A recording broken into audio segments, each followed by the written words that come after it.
This is the Lyseo TD744 Harmony line from Buerstner camper van. I am at the Essen camping show, and this is a bit of a one-off for me, and I don't think I'll be here again. But this is just so happened as I was passing through on my way to the Netherlands, so I came by here. Right, I'll give you some information about this van.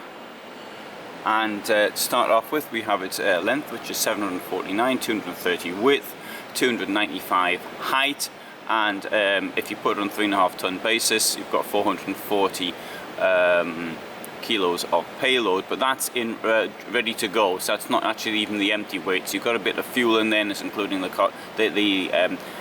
weight of a driver and some water as well. This thing here, in this condition, 64,000, and that's the kick-off price.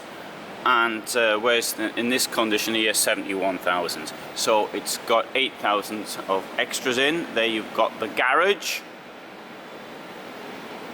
So that tells you a little bit about what the back's going to look like. Let's go inside. Let's go straight to the back.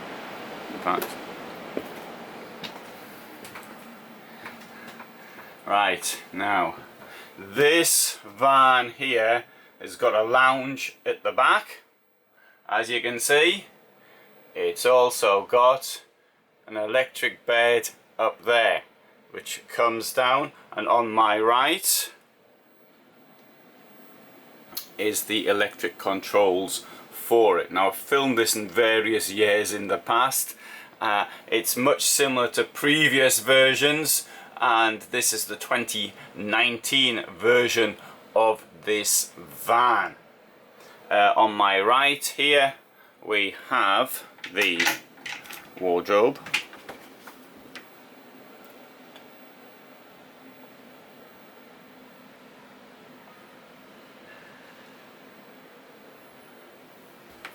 So this is a sort of place for those who want to have two lounges. I mean, there could be a good reason for it. As I've said in previous years doing this vehicle, it could be for those who want to retire to the rear, for example, or it could be for some other purpose.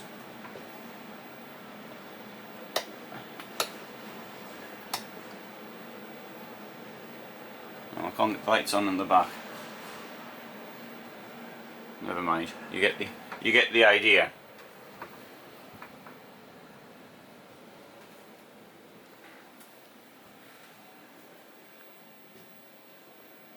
Oh, sorry, there it is.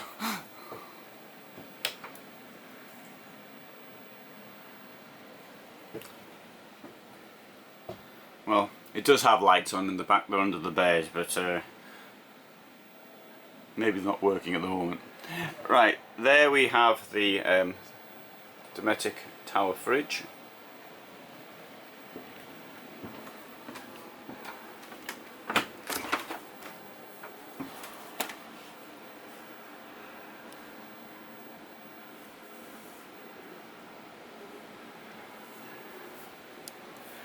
Above it, a bit more storage.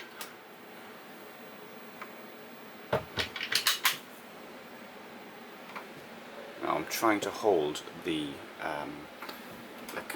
camera with my left hand, because I've got a thing which I think is carpal tunnel syndrome in my right arm. It mightn't be carpal tunnel syndrome because I don't have all the symptoms of it, but it's a bit on the painful side and it's difficult to hold the camera.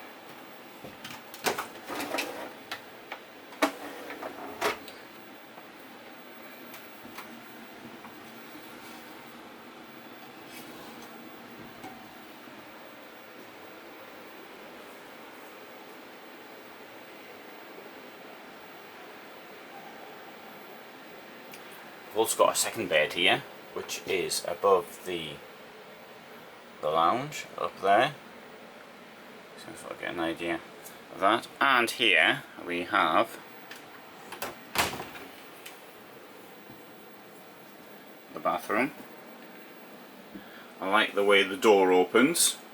Of course I prefer a sliding door, but if you're going to have a door, I'd rather have it towards the rear bedroom. So when you get out at night, you need to use the toilet, then it's easier. It's easier to get in.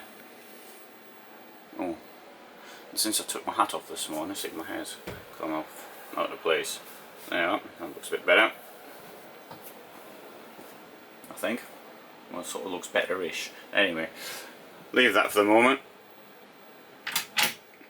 I put up a film with from Volkswagen with the XXL, and you've got the man in the film sort of plucks his eyebrows several times whilst looking at the mirror. The point is to demonstrate how the bathroom works, but lots of people commented about the amount of times he was sorting his eyebrows out. Don't think I've ever done that in my life, to be quite honest, but anyway.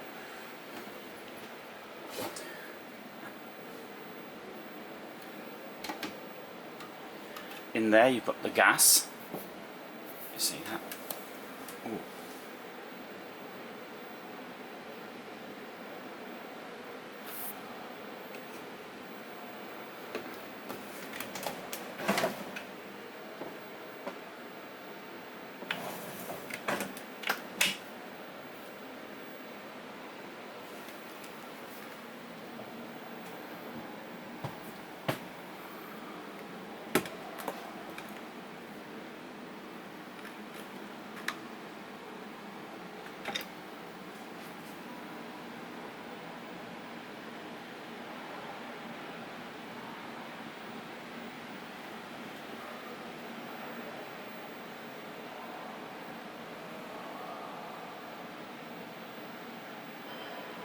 So, what do you think of that then? Is that the sort of thing you might want to drive around in?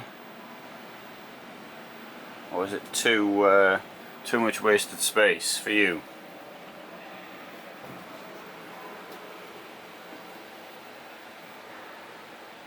What do you think?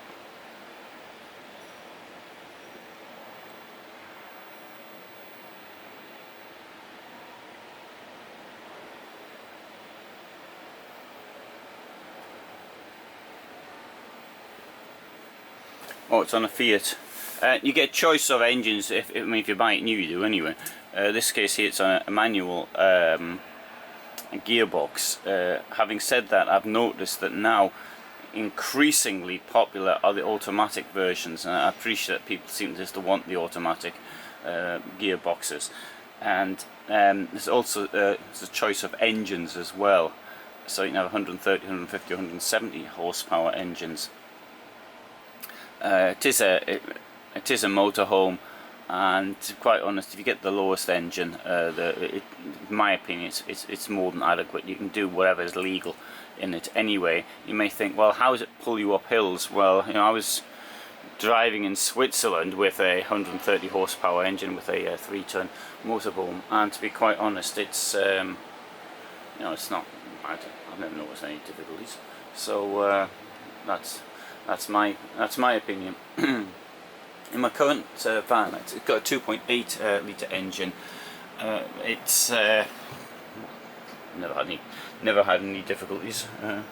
Occasionally I've had to knock the gear down from 5th to 4th, and occasionally down to 3rd, but it's not. I don't really think that's an issue. I think they're doing some racing. It might be. Right, so you can see you can only get a small garage because of the size of the room at the back there. So that's the cost of having that sort of lounge at the back. Right, looking at this angle, fuel. There's your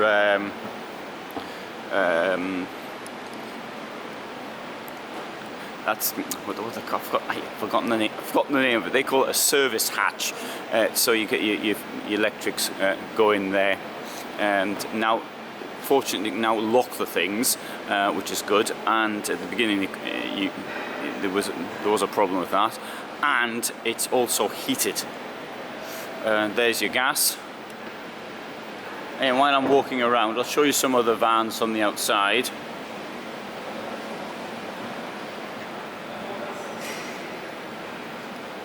I'll go into them in different films so you can see them in that.